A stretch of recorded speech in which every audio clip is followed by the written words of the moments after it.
அஸ்ஸலாமு அலைக்கும் வரஹ்மத்துல்லாஹி வபரகாத்துஹு. அல்ஹம்துலில்லாஹ். இன்னைக்கு ரொம்பவும் பவர்ஃபுல்லான ஒரு வார்த்தையை பற்றி பார்க்கலாம் இன்ஷா அல்லாஹ். இந்த ஒரு வார்த்தை எந்த அளவுக்கு பவர்ஃபுல் அப்படின்னா, நீங்கள் நினைச்ச விஷயத்த உடனே உங்களுக்கு ஒரே நிமிடத்தில் ஒரே செகண்டில் உங்களுக்கு நிறைவேற்றி தரக்கூடிய ஒரு அற்புதமான ஒரு வார்த்தை. இதை மோதி பலன் கண்ட ஒரு அனுபவபூர்வமான அமல் அப்படின்னு தான் சொல்லணும். உங்களுக்கு எப்படிப்பட்ட தேவையாக இருந்தாலும் சரி, எவ்வளவு பெரிய ஆஜத்துகளாக இருந்தாலும் சரி, நீண்ட நாள் ரொம்ப காலமாக ரொம்ப வருடமாக நீங்கள் ஆசைப்பட்டுட்டு இருக்கிற ஒரு விஷயம் நிறைவேறாமல் கைகூடாமல் இருக்கக்கூடிய சில விஷயங்கள், சில ஆசைப்படுற சில காரியங்கள் எந்த ஒரு தங்கு தடைகளும் இல்லாமல் உங்களிடத்தில் சேர்க்கப்படும். நீங்கள் நினைச்சது நடக்கும். நீங்கள் இந்த மாதிரி நடக்கணும், நாளைக்கு இந்த ஒரு விஷயம் எனக்கு நடக்கணும், இந்த ஒரு காரியம் எனக்கு நடக்கணும் அப்படின்னு நினச்சிங்க அப்படின்னா, இந்த ஒரு வார்த்தையை ஓதி பாருங்க, உங்களுக்கு அந்த காரியம் கண்டிப்பாக நடக்கும். ஆனால் என்ன ஒரு விஷயம், என்ன ஒரு நிபந்தனை அப்படின்னா, நீங்கள் மனதார சும்மா வார்த்தைக்கு இல்லாமல் மனசார நீங்கள் ஓதணும். அல்லாஹ் மட்டும்தான் எல்லாத்தையும் செய்யக்கூடிய ஆற்றல் உள்ளவன். அல்லாஹுவால் எல்லாமே முடியும். அல்லாஹ் நினைச்சா எல்லாத்துலேயுமே எதை வேணாலும் செய்ய முடியும். நடக்காது அப்படிங்கிற ஒரு விஷயமே அந்த ரப்பு கிட்ட கிடையாது. அந்த ரப் நம்மளுடைய இறைவன் நாடிட்டான், நினைச்சிட்டான் அப்படின்னா ஒரு நிமிடத்துல எல்லாமே நடக்கும். அப்படி ஒண்ணுதான் இந்த ஒரு விஷயமும். இதை என் ரப்ப எனக்கு நடத்தி கொடுக்க போறான், அல்ஹம்துலில்லாஹ் அப்படின்னு மனசுல நீங்க நினைச்சுக்கிட்டு நீங்க இதை ஓதணும். பொதுவா நீங்க பார்த்தீங்க அப்படின்னா, நபிமார்களுடைய வரலாறெல்லாம் நம்ம பார்த்தா, ஒவ்வொரு நபிமார்களும் கஷ்டப்பட்டு தான் ஒவ்வொரு விஷயங்களும் வந்திருப்பாங்க. நபி ஸல்லல்லாஹு அலைஹி வஸல்லம் அவங்களா இருந்தாலும் சரி, மத்த நபிமார்களாக இருந்தாலும் சரி, மூசா அலைஹிஸ்ஸலாமா இருந்தாலும் சரி, எவ்வளவோ ரொம்பவும் கஷ்டப்பட்டிருக்காங்க. அய்யூப் அலைஹிஸ்ஸலாமா இருந்தாலும் சரி, இப்ராஹிம் அலைஹிஸ்ஸலாமா இருந்தாலும் சரி, அதிகமாக நம்ம பார்க்கக்கூடிய வரிசையில் எல்லா நபிமார்களும் கஷ்டப்பட்டிருப்பாங்க. ஒவ்வொரு துவாக்கள் ஒவ்வொரு நபிமார்கள் ஓதியிருக்காங்க. யூனுஸ் அலைஹிஸ்ஸலாம் மீன் வயிற்றில் இருக்கும்போது ஒரு துவா ஓதியிருக்காங்க. ஃபிரௌன் கிட்டேருந்து தப்பிக்கிறதுக்காக மூசா அலைஹிஸ்ஸலாம் ஓதியிருக்காங்க. இந்த மாதிரி நிறைய துவாக்கள் இருக்கு. எல்லாமே அவங்க எந்த நபியுமே 100 முறை 1000 முறை அப்படிலாம் அவங்க யாருமே ஓதல. ஒரே ஒரு முறை தான் ஓதுனாங்க. ஆனால் அந்த ஒரு முறையும் அல்லாஹ் மட்டும்தான் அப்படிங்கிறத மனசில் அவங்க வாழ்க்கையாகவே ஆக்கிக்கிட்டாங்க. அல்லாஹ் அவங்க ஆடினா எல்லாம் நடக்கும். ஒரு பிரச்சனை நம்ம சிக்கிட்டு இருந்தாலுமே சரி, அல்லாஹ் எனக்கு உதவ போகிறான், இந்த சிக்கல்லேருந்து நான் வெளியாக போகிறேன் அப்படின்னு நம்ம மனசார நம்ம நினைக்கணும். நபிமார்களுடைய வரிசையில் பார்த்தா அப்படிதான் அவங்க ஓதியிருப்பாங்க. ஒரு முறை தான் ஒவ்வொரு துவாவும் ஓதியிருப்பாங்க. ஆனால் உடனே அவங்களுக்கு கபூலாக இருக்கும். நம்ம நிறைய தடவை நம்ம ஓதுறோம், 100 முறை 1000 முறைன்னு ஒவ்வொரு நாளும் இத்தனை நாள் அத்தனை நாள்னு நம்ம ஒவ்வொரு நாளும் நம்ம ஓதுறோம். ஆனால் நம்மளுடைய துவாக்கள் சில விஷயம் கொஞ்சம் டிலே ஆகும். சில இது நடக்காமலே இருக்கு அப்படின்னு நம்ம கவலைப்பட்டுட்டு இருக்கோம். ஏன் அப்படின்னா ஈமான் குறையுது. அங்கே அல்லாஹ் மேல நம்பிக்கை அப்படிங்கிறது மனதார இருக்கணும். அந்த ஈமான் குறையுது அப்படின்னா அது அல்லாஹ் தான் எல்லாத்தையும் பார்க்கக்கூடியவன். நம்மளோட கல்வில என்ன இருக்கோ அதை அறியக்கூடியவன் அந்த ரப்பால மட்டும்தான் முடியும். வேற யாராலையும் முடியாது. அந்த ஆற்றல் அந்த ரப்புக்கு மட்டுமே இருக்கு. அப்படிப்பட்ட அந்த ரப்பை நாம முழுசா நம்பி ஒரே ஒரு முறை நீங்க இந்த ஒரு திக்ரை செஞ்சு பாருங்க.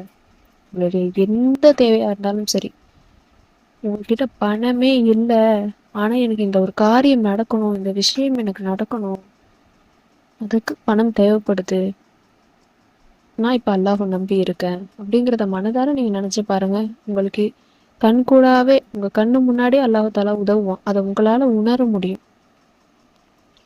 முழு நம்பிக்கை வச்சு முழு ஈமானோட நீங்க ஓதுங்க.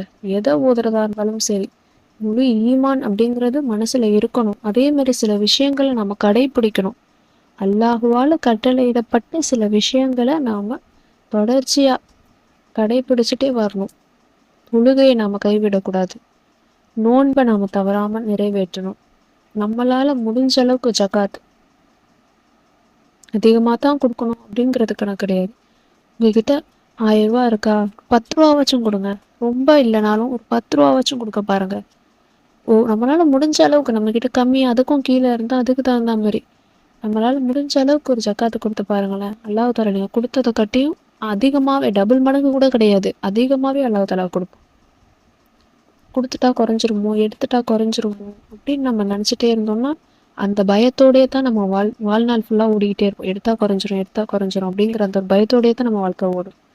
கொடுத்து பாருங்களேன், அல்லாஹ் தாலா நமக்கு கொடுப்பான். நம்ம கொடுத்தா நமக்கு அல்லாஹ் கொடுப்பான். நமக்கு கொடுத்த ஆள் நமக்கு திருப்பி செய்யணும் நம்ம எதிர்பார்க்க கூடாது. அதுக்கு வர நமக்கு அல்லாஹ் செய்வான், அந்த ரப்பு நமக்கு செய்வான். முழு நம்பிக்கை வச்சு நீங்க இந்த ஒரு திக்கரை நீங்க ஓதுங்க. அந்த திக்கர் என்ன அப்படின்னு இன்ஷால்லா இப்போ பார்க்கலாம். ஹஸ்பி அல்லாஹுல் ஹசீப், ஹஸ்பி அல்லாஹுல் ஹசீப், ஹஸ்பி அல்லாஹுல் ஹசீப். ரொம்ப ரொம்ப பவர்ஃபுல்லான ஒரு வார்த்தை. ஹஸ்பி அல்லாஹ். எந்த ஒரு விஷயம் நடந்தாலும் சரி ஹஸ்பி அல்லாஹ் அப்படிங்கிறத நம்ம மனசார நம்ம ஒரு கஷ்டமா ஹஸ்பி அல்லாஹ், ஒரு சந்தோஷமா ஹஸ்பி அல்லாஹ். எப்போவுமே நம்ம கஷ்டமான நேரத்தில் மட்டுமே நம்ம அல்லாஹ்வை நினைக்கக்கூடியவர்களாக இருக்கக்கூடாது. நம்ம சந்தோஷமான நேரத்துலையும் சரி நம்ம அல்லாஹ்வுக்கு நன்றி செலுத்தக்கூடியவர்களாகவும், அல்லாஹ் நமக்கு கொடுத்ததுக்கு நன்றி சொல்லணும். நமக்கு அல்லாஹ் எவ்வளவோ கொடுத்துருக்கான், நம்ம கொடுக்காததையே பார்க்குறோம், கொடுத்ததை பாருங்களேன், அதுக்கு மாதிரி நன்றி சொல்லுவோம். நன்றி சொல்ல சொல்ல சரி இந்த அடியான் நம்ம கிட்ட நன்றி சொல்றான், நம்மளோட விஷயம் அல்லாஹ்வுக்கு ரொம்ப பிடிக்கும். நன்றி செலுத்தக்கூடிய அடியானா அல்லாஹ்வுக்கு ரொம்ப பிடிக்கும். அப்போ மேலும் நமக்கு கொடுப்பான். இன்னும் நன்றி சொல்லணும், அவனுக்கு இன்னும் கொடுக்குறேன் அப்படின்னு அல்லாஹ் தஆலா இன்னும் நமக்கு கொடுப்பான். நம்ம எப்போவுமே சந்தோஷமான நிலைமையிலே நம்ம அல்லாஹ்வை நம்ம யோசிச்சோம் அப்படின்னா கஷ்டமான நிலைமையில அல்லாஹ்வே நமக்கு கை கொடுப்பான். நம்ம அந்த விஷயத்துக்குள்ள பூரும் போதே அல்லாஹ் தஆலா நம்ம அதுலேருந்து நம்மளை மாற்றி நமக்கு நல்ல விதமாக நம்மளை ஆக்கிடுவோம். அதனால இந்த ஒரு வார்த்தையை எப்போவுமே உங்க வாழ்நாளில் மனசார நீங்க கண்ணை மூடிட்டு உங்க வாழ்க்கையை ஒரு தடவை யோசிச்சு பாருங்க. ஹஸ்பி அல்லாஹுல் ஹசீப்.